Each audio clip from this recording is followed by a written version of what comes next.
Hari ini pertemuan yang kelima mata kuliah pembimbing perjanjian baru untuk mahasiswa PAK ST Agus Salamida.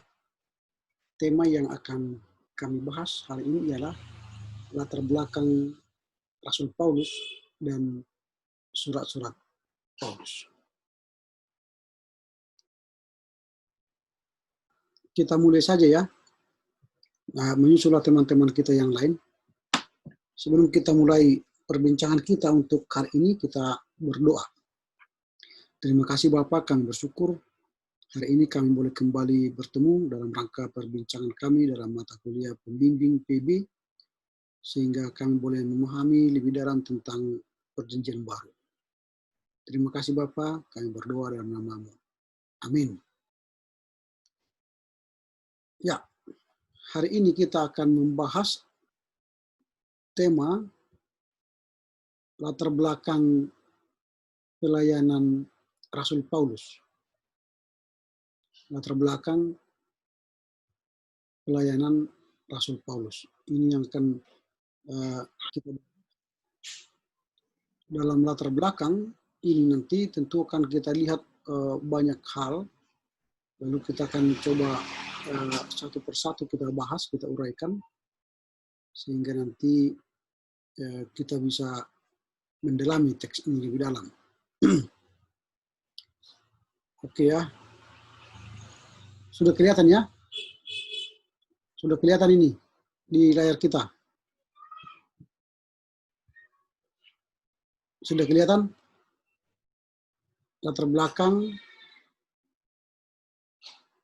Rasul Paulus dan surat-surat Paulus. Ini sudah kelihatan ya? Kedengaran-kah suara saya? Kedengaran, Pak. Kedengaran ya? Oke. Baik, kita teruskan. Kita mulai dari latar belakang pelayanan Rasul Paulus. Di latar belakang pelayanan Rasul Paulus. Nah, kita mulai dari kehidupannya. Nah, pelayanan Rasul Paulus itu dimulai dari peristiwa kehidupan Paulus sesudah bertobat. Jadi dia mulai pelayanan itu sesudah mengalami pertobatan. Nah, setelah dia bertobat, dia berkhotbah di Damaskus. Kemudian dia pergi ke Arabia, kemudian kembali ke Damaskus lagi. Nanti kalau kita baca di Galatia semuanya, di Galatia, kemudian dia mengunjungi Yerusalem, Galatia 1:18, kemudian dia dicurigai oleh gereja. Kisah 9 ayat 27. Kemudian berteman dengan Barnabas. Kisah 9 ayat 27. Kemudian dia orang Yahudi menganiayanya. Dahulu dia menganiaya orang Kristen, sekarang dia dianiaya oleh orang Yahudi. Kemudian juga punya visi untuk pergi menginjili. Lalu pergi ke Tarsus. Lalu Barnabas membawanya ke Antioquia. Dan akhirnya dia bekerja di Antioquia. Ini kehidupan Paulus sesudah pertobatan. Nanti bisa kita baca itu semua di Galatia, Kisah Para Rasul. Dan dia akhirnya bekerja di Antioquia. Nah, di Antioquia itu, Kisah Para Rasul 11 ayat 26, mereka tinggal bersama-sama dengan jemaat di situ 1 tahun lamanya, sambil mengajar banyak orang. Dan ingat, di Antioquia inilah murid-murid itu untuk pertama kalinya disebut Kristen. Nah, jadi kehidupan Paulus setelah bertobat itu menetap dia di Antioquia. Dan di Antioquia lah sebutan pertama untuk orang-orang Kristen yang mengikut Kristus di Antioquia.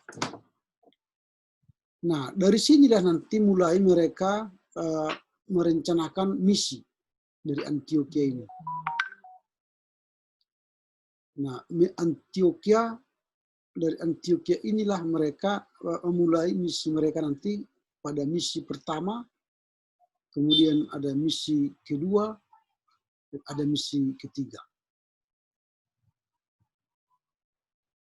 Nah, itu. Nah, sekarang kita lihat dulu perjalanan misi yang pertama. Pada perjalanan misi Paulus yang pertama, dia bekerja di Siprus, Salamis, Papos. Coba kita buka Kisah Rasul pasal 13.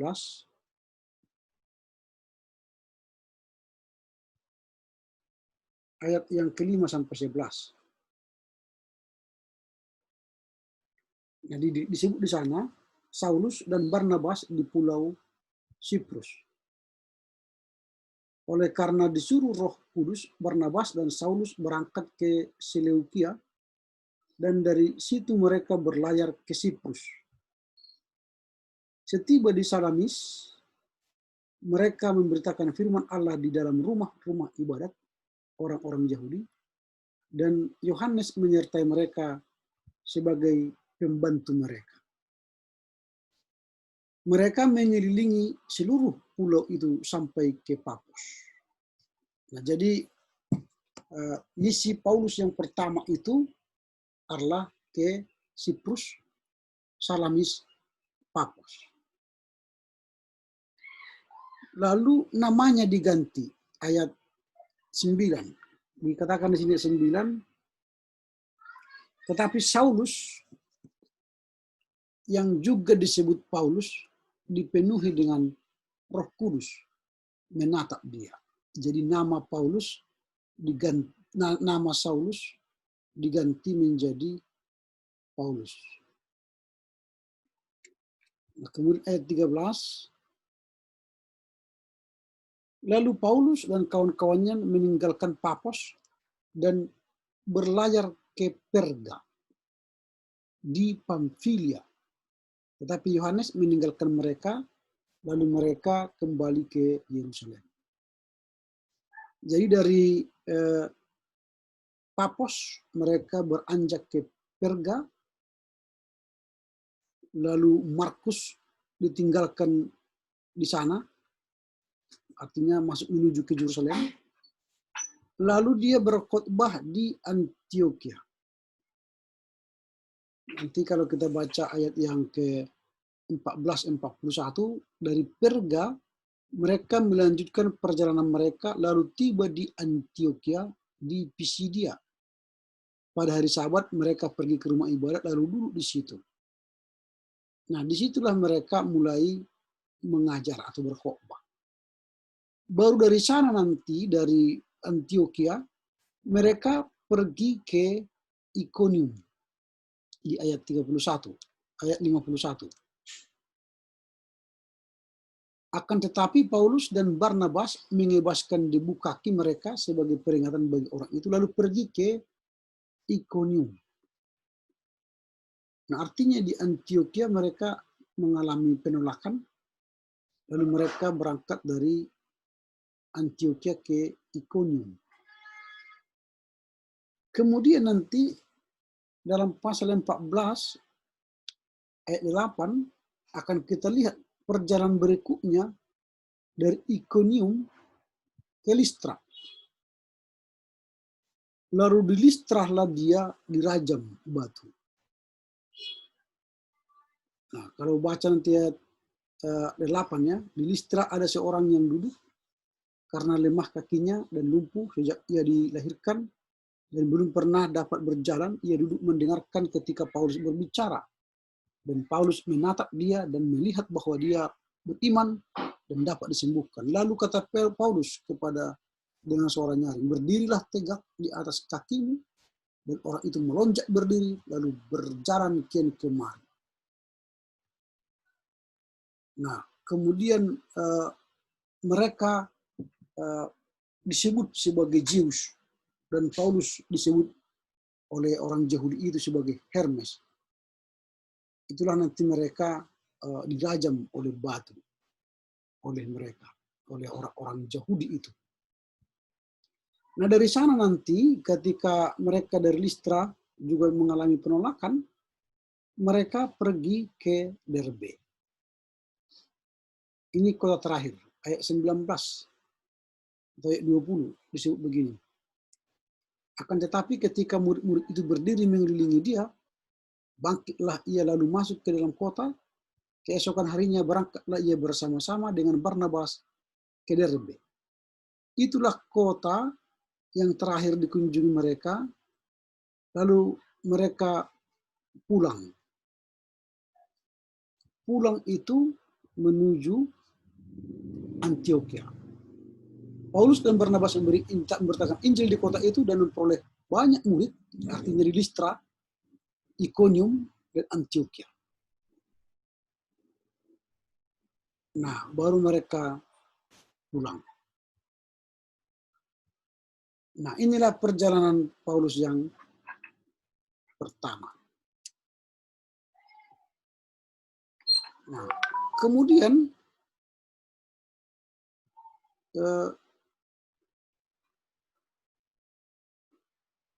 kita akan melihat perjalanan Paulus yang kedua.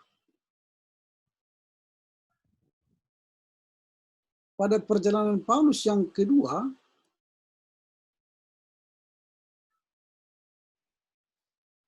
mereka mulai dari Listra dan Sisilia. Itu pasal 15, Kisah Para Rasul pasal 15, ayat yang ke-41. Berangkatlah ia mengelilingi Syria dan Kilikia sambil meneguhkan jemaat-jemaat di situ.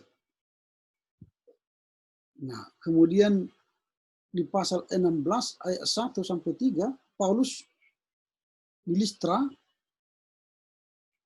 Di situ Paulus mulai menerima Timotius bergabung dengan tim penginjilan Paulus. Paulus datang juga ke Derbe dan ke Listra. Di situ ada seorang yang bernama Timotius, ibunya adalah seorang Yahudi dan telah menjadi percaya, sedangkan ayahnya seorang Yunani. Nah, Timotius dikenal baik oleh saudara-saudara Listra dan di Ikonium. Dan Paulus mau supaya dia menyertainya dalam perjalanan. Jadi Paulus muda itu usia 15 tahun, bergabung dengan tim penginjilan Paulus di Listra. Ibunya seorang Yahudi, bapaknya seorang Yunani. Jadi dia menikah percampuran. Kemudian dari Listra, mereka kembali lagi ke Pergia dan Galatia. Ini misi yang kedua ya. Lalu ke Troas. Kemudian ke Filipi.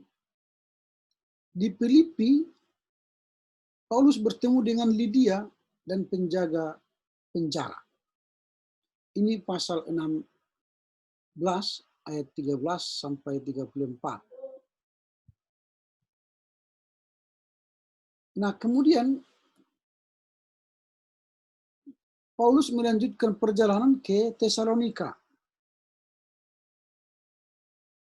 Di pasal 17 ayat 4, beberapa orang dari mereka menjadi yakin dan menggabungkan diri dengan Paulus dan Silas, dan juga sejumlah besar orang Yunani yang takut kepada Allah, dan tidak sedikit perempuan terkemuka. Nah, jadi di Tesalonika, Paulus sudah banyak menobatkan orang.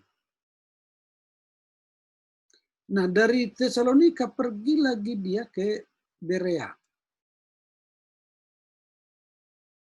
Ke Berea. Dan di sana dia juga melakukan penginjilan, dan dari sana dia pergi ke Athena, ke Areopagus di Athena. Di sini dia juga Paulus berkhotbah. Kemudian dari Areopagus Paulus pergi ke Korintus. Kemudian dia melakukan kunjungan singkat ke Efesus, lalu kembali lagi ke Antioquia.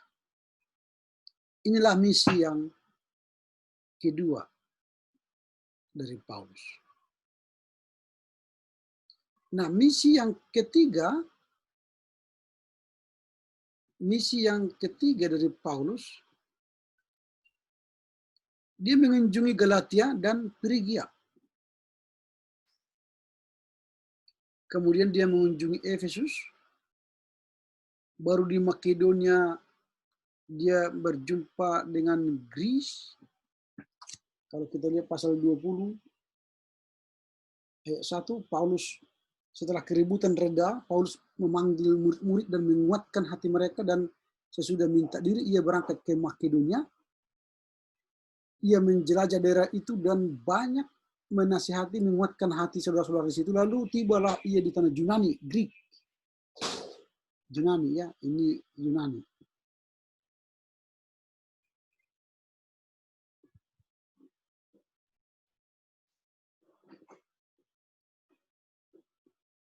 Yunani ya, Yunani. Ya, adalah itu Yunani.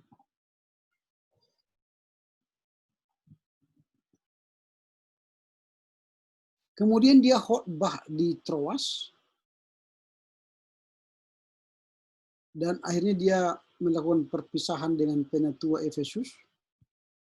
Lalu dia pergi ke Tyre, ke Tyre, dan kemudian ke Kaisarea. Lalu kembali lagi ke Antioquia. Inilah perjalanan misi dari Paulus. Yang pertama, yang kedua, dan yang ketiga. Nah, sampai di sini dulu. Ada kira-kira pertanyaan? Silakan. Kalau ada pertanyaan sampai di sini. Dalam perjalanan misi Paulus ini. Ada kira-kira?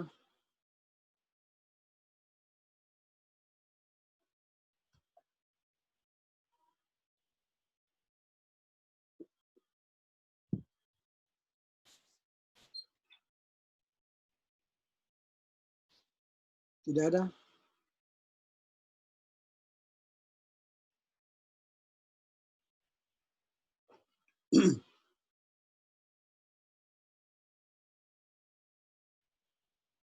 Kalau tidak ada, biar kita lanjutkan.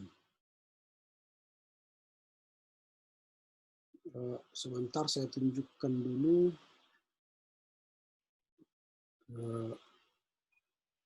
peta ya. Nanti dari sana kita akan melihat. Sebentar saya cari dulu.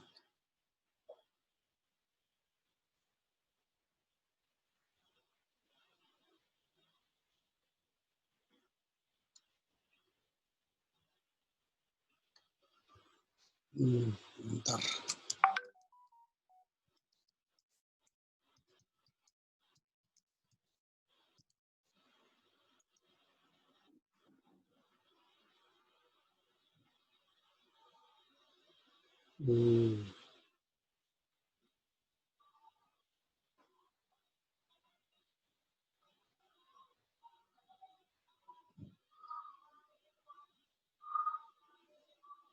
Mudah-mudahan ini bisa ya, kelihatan.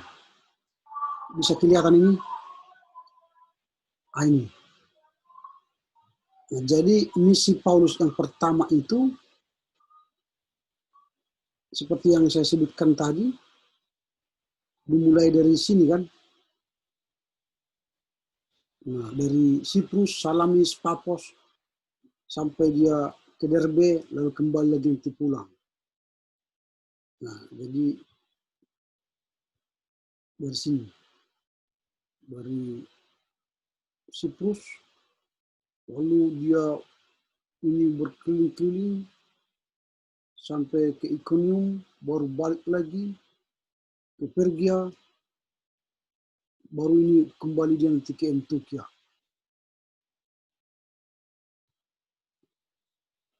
Kurang jelas dia ya. Oke, saya lihat dulu yang lain. Yang lebih jelas.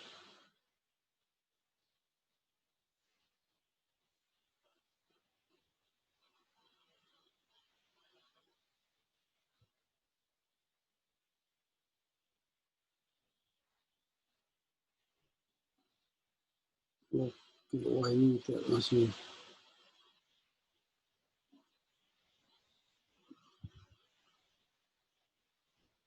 Tapi nanti bisa saja kalian lihat di internet ya. Nah, ini misi Paulus yang pertama, perjalanannya yang hitam. Lalu misi Paulus yang kedua yang agak apa namanya ini, terang, bunga terang ya. Lalu misi Paulus yang ketiga yang merah ini. Nah, jadi inilah apa namanya perjalanan Paulus. Dan nanti yang hijau ini perjalanan Paulus menuju Roma. Dia kan mau dihakimi, terakhir dia menuju Roma ini sampai terakhir nanti di sini di Roma, di Italia. Di sini nanti Paulus hendak dihakimi, dipenjara. Nah, jadi dia mulai dari ini kan kota Judea, Yerusalem. Lalu ini kota Antioquia. Dari sinilah Paulus mulai penginjilan itu, dari Antioquia ini.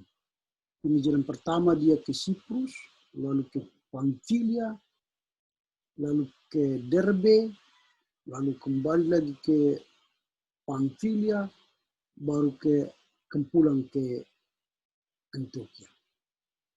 Baru yang kedua mulai dari Syria terus ke Yerusalem.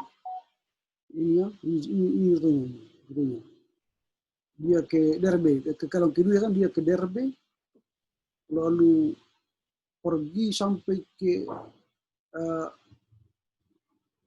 kemana? Ada, wah tidak terbaca ya. Tapi akhirnya nanti dia pergi ke Troas, kemudian ke Tesalonika, ke Berea, kemudian sampai ke apa ini, ya, terbaca. Lalu masuk lagi ke nanti dia ke Asia ya, ke Derbe, baru ke apa ini, Siprus, lalu kembali lagi nanti ke Yerusalem, baru masuk ke Antioquia. Itu perjalanan kedua. Lalu ketiga dia kembali ke Derbe, kemudian masuk ke Efesus, Pergamus, Troas, Berea, Tesalonika, Berea, lalu nanti balik lagi dia, jadi pulang balik lagi ke sini, ke Lisia, ke Mira, lalu ke Papos, lalu kembali ke Tire, baru ke Yerusalem. Ini misi ketiga. Dan dari Yerusalem lah, nanti kalau pada misi ketiga, dia tidak kembali lagi ke Antioquia. Dia berhenti di Yerusalem. Dari Judea ya.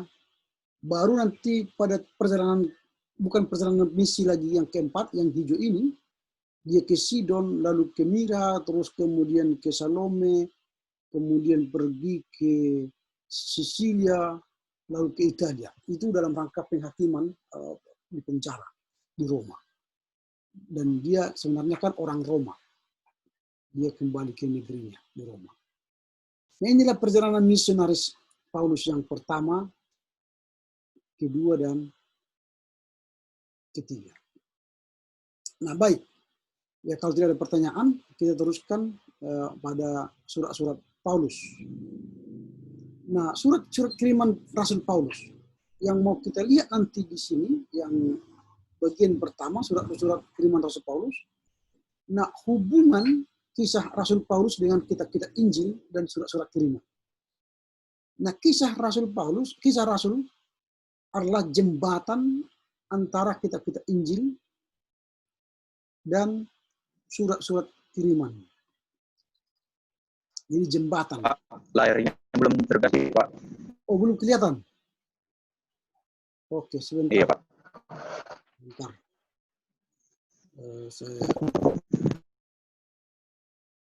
Nah, ini. Udah kelihatan ya?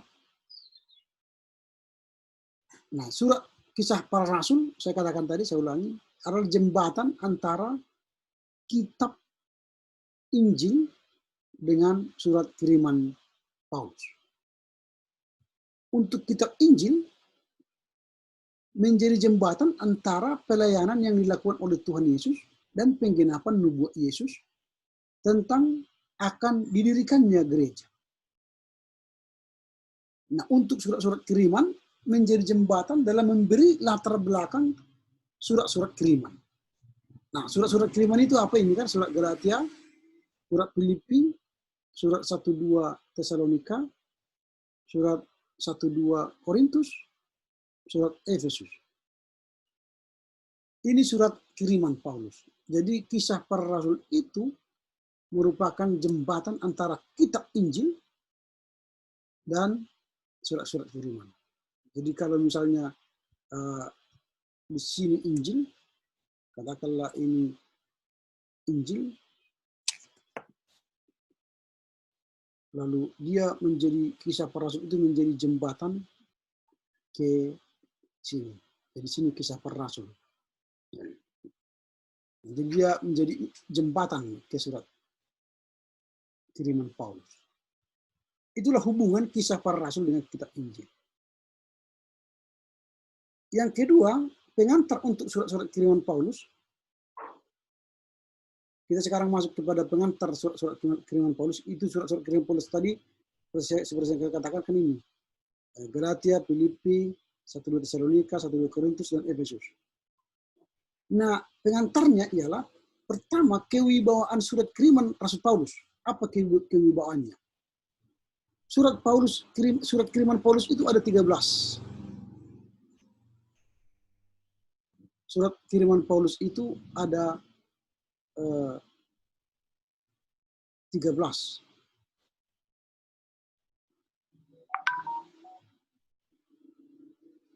Nah, dari kesaksian Paulus, dia punya keyakinan yang kuat akan panggilan Allah dalam hidupnya. Ia juga mempunyai kepercayaan yang kuat akan otoritas firman Allah yang Allah berikan melalui Paulus kepada gereja-gereja atau jemaat-jemaat Kristen saat itu. Ya, Paulus itu mempunyai kepercayaan yang kuat akan otoritas firman Allah di dalam gereja-gereja yang sudah ada waktu itu. Itulah kewibawaan surat kiriman Paulus. Jadi dia membuat surat kiriman itu kepada Galatia, kepada Filipi, 1-2 Tesalonika, 1-2 Korintus, dan Efesus, karena dia meyakini dengan kuat akan otoritas firman Allah. Gitu ya, sehingga dia mengirim suratnya kepada mereka. Kemudian yang kedua, motif penulisan Paulus dalam surat-surat kirimannya tadi adalah karena jangkauan tadi, jangkauan pelayanan itu sangat jauh. Kalian kan lihat tadi ini, jauh sekali ini dari satu ke tempat yang satu. Dia tidak mungkin mengunjungi itu lagi, maka dia mengirimkan surat. Nah itu, kemudian di setiap jemaat itu tidak ada buku-buku bacaan atau surat-surat yang mereka, surat-surat imannya yang mereka baca. Itulah makanya Paulus mengirim surat-surat itu. Nah, coba kita lihat ini. Paulus harus menempuh 7.800 km darat. Bahkan 900 km lewat laut. Bagaimana mungkin dia mengunjungi itu lagi? Nah, itu sebabnya dia harus mengirim surat. Contoh, dari Korintus ke Aten saja dibutuhkan 3 hari perjalanan kaki. Dari Tesalonika dibutuhkan 13 hari ke Efesus. Dari Efesus ke Troas. Nah, itu contoh. Dari Tesalonika dibutuhkan 13 hari perjalanan kaki. Dari Efesus ke Troas dibutuhkan 10 hari perjalanan kaki. Tidak mungkin lagi. Maka Paulus menulis surat kiriman. Itu motifnya ya.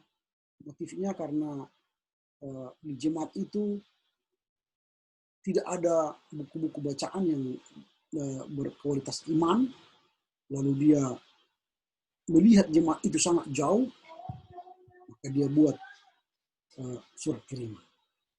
Kemudian struktur atau susunan surat itu sama seperti model-model surat zaman itu. Biasanya surat disusun dalam struktur sebagai berikut. Nama penulis, misalnya Paulus, baru nama penerima, misalnya jemaat di Galatia, baru salam pembuka, kasih karunia dan damai sejahtera, kemudian doa harapan dan ucapan syukur, aku mengucap syukur kepada Allah, lalu isi surat, tubuh surat, baru salam penutup atau perpisahan. Itu struktur dari surat-surat Paulus itu. Kemudian gaya bahasa yang digunakan oleh Paulus terkenal istilah melompat-lompat, ya, gaya bahasanya melompat-lompat. Sintaksnya patah-patah. Selain itu juga sulit dimengerti karena syarat dengan konsep-konsep bahasa filsafat. Jadi Paulus itu penuh dengan bahasa-bahasa filsafat, jadi sulit dimengerti. Jadi pikiran-pikiran Paulus itu melompat-lompat, sintaksnya patah-patah, dan konsepnya penuh dengan filsafat. Itu gaya bahasa Paulus. Ini gaya bahasanya. Kemudian pemahaman kontekstual. Untuk memahami surat-surat kiriman Paulus perlu dipelajari hal-hal sebagai berikut. Harus mengenal pembaca atau penerima surat kiriman tersebut. Surat kiriman itu ditulis untuk tujuan indoktrinasi, bukan untuk tujuannya tidak ditulis untuk indoktrinasi, tetapi karena ada masalah. Jadi dia mengirim surat itu bukan indoktrinasi, tapi karena ada masalah. Masing-masing surat harus dibaca, dimengerti berdasarkan konteks. Jadi kalau kita membaca surat kiriman itu harus dibaca dengan konteksnya. Konteks Galatia dengan Efesus, Korintus, Tesalonika berbeda-beda. Karena berbeda-beda masalahnya. Konteksnya berbeda-beda. Itu bagian yang pertama. Nah, sampai di sini ada pertanyaan.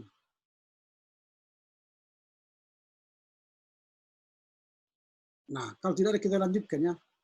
Kita punya waktu sekitar 3 menit lagi. Bagian yang pertama tadi yang sudah kita bahas ialah soal surat-surat kiriman Paulus. Baru yang kedua, sekarang yang kita bahas ialah Paulus panggilan untuk menginjili orang-orang non-Yahudi. Nah, dari hasil pelayanan Paulus ke berbagai tempat terlihat bahwa Tuhan juga berkenan memanggil orang-orang bukan Yahudi atau bangsa kafir. Dan Paulus menerima mereka. Paulus memberanikan diri untuk menerima non-Yahudi dalam pengajaran-pengajarannya. Itu yang kita lihat. Bahwa Paulus itu memberanikan diri menerima bangsa kafir menjadi pengikut Kristus. Lalu dia terkadang mengikuti tradisi Yahudi, misalnya sunat, tetapi dia dengan berani memberi dasar firman Tuhan bagi orang non-Yahudi supaya tidak sunat. Jadi kadang dia melaksanakan sunat, misalnya Timotius itu disuruhnya sunat, tetapi yang lain tidak disuruhnya sunat.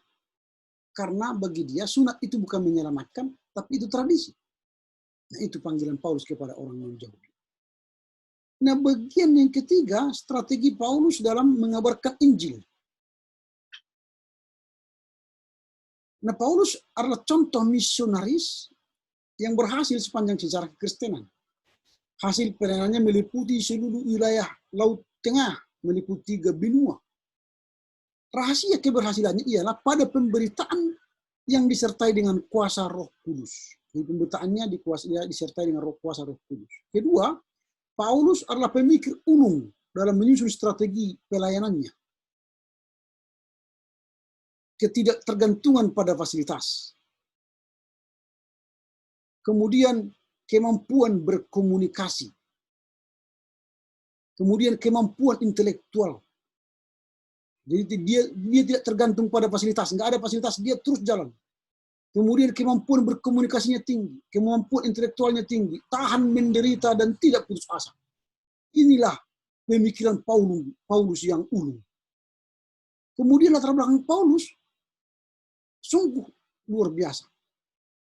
Karena dia seorang Yahudi yang asli, lalu dia bertolak belakang dengan keyahudiannya setelah mengenal Kristus.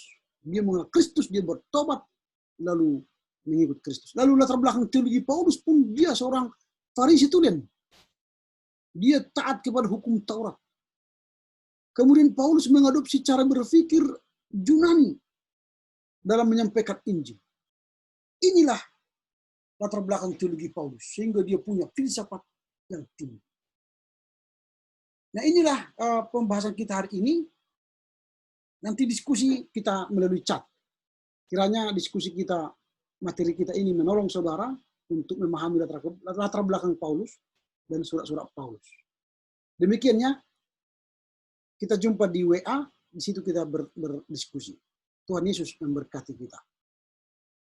Sebelum kita tutup, kita berdoa, nanti kita akan lanjutkan dalam perbincangan kita di WA. Kita berdoa. Terima kasih Bapak, kami bersyukur karena kami telah menyelesaikan bahan ini, dan kami akan lanjutkan dalam diskusi kami di WA. Terpuji dengan Engkau Bapa dalam Yesus. Amin. Baik, kita akan masuk ke dalam diskusi di WA. Kita akan